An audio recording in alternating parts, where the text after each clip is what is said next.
പരീക്ഷണാടിസ്ഥാനത്തിൽ തുടങ്ങിയ പൂക്കൃഷി ഒരു കുടുംബം ഒന്നാകെ പങ്കുചേർന്ന് മുന്നോട്ട് കൊണ്ടുപോകുന്ന അനുഭവം പങ്കുവയ്ക്കുകയാണ് ഷിബു തോമസ്.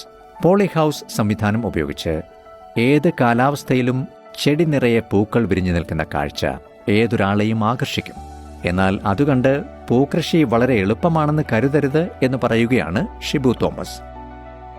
എല്ലാ ദിവസവും ശ്രദ്ധിച്ച് രോഗങ്ങൾ പിടിപെടാതെ പരിചരിച്ച് വളർത്തിയെടുക്കുന്ന ചെടികൾ പൂത്തുകഴിഞ്ഞ് വിളവെടുത്താലും വളരെ ശ്രദ്ധയോടെ പാക്ക് ചെയ്ത് വാടാതെയും ചീയാതെയും വിപണിയിലെത്തിക്കുക എന്നത് അത്രയും താല്പര്യവും ക്ഷമയും ശ്രദ്ധയും വേണ്ട ഒന്നാണ്.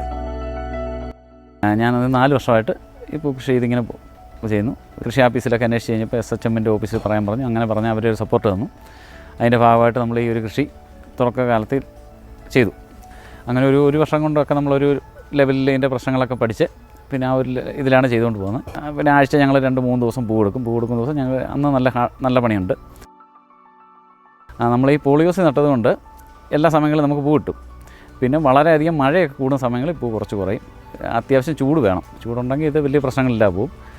പിന്നെ മഞ്ഞ് കാലത്താണ് ഏറ്റവും കൂടുതൽ സംരക്ഷണം വേണ്ടത്. മഞ്ഞ് കാലത്ത് ഇതിന് ഭയങ്കരമായ രീതിയിൽ കേടുകളൊക്കെ വരും. അപ്പോൾ നമ്മൾ അതിന് അഡ്വാൻസായിട്ട് എല്ലാ ആഴ്ചയും എന്നുള്ള രീതിയിൽ ഫംഗിസൈഡ് മരുന്നുകളൊക്കെ അടിക്കണം. ഇതിൻ്റെ ലോക്കലി നമ്മൾ ആദ്യം എടുത്തു കഴിഞ്ഞ് ലോക്കലിലൊക്കെ കൊടുത്തു. അതിന് പൂ കൂടുതലായി കഴിഞ്ഞപ്പോഴത്തേന് നമ്മൾ അടുത്തുള്ള പട്ടണങ്ങളിലേക്ക് അന്വേഷിച്ച് കഴിഞ്ഞപ്പോഴത്തേന് അവർക്ക് ആദ്യം കൊടുത്തു.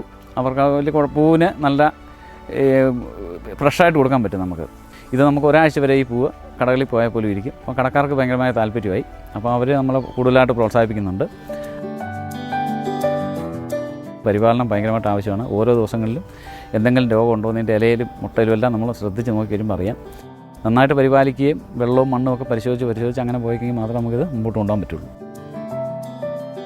ഓരോ സാഹചര്യങ്ങളനുസരിച്ച് ആവശ്യമായ നിർദ്ദേശങ്ങളും വളവും മറ്റും ലഭ്യമാക്കി ഈ കൃഷിക്കാരനെ പിന്തുണയ്ക്കാൻ കേരള സംസ്ഥാന കൃഷി വകുപ്പും സ്റ്റേറ്റ് ഹോർട്ടിക്കൾച്ചർ മിഷനും സന്നദ്ധമായിരുന്നു എന്നത് വളരെ പ്രധാനപ്പെട്ട കാര്യമാണ്. പുതിയ കൃഷിരീതികൾ, വിത്തിനങ്ങൾ, വളങ്ങൾ എന്നിവയെക്കുറിച്ചെല്ലാം അവബോധം നൽകി കൃഷിയിലേക്കെത്തുന്നവരെ വിജയകരമായി മുന്നേറാൻ സഹായിക്കുന്നതിൽ കേരള സ്റ്റേറ്റ് ഹോർട്ടിക്കൾച്ചർ മിഷന് വലിയ പങ്കുണ്ട്.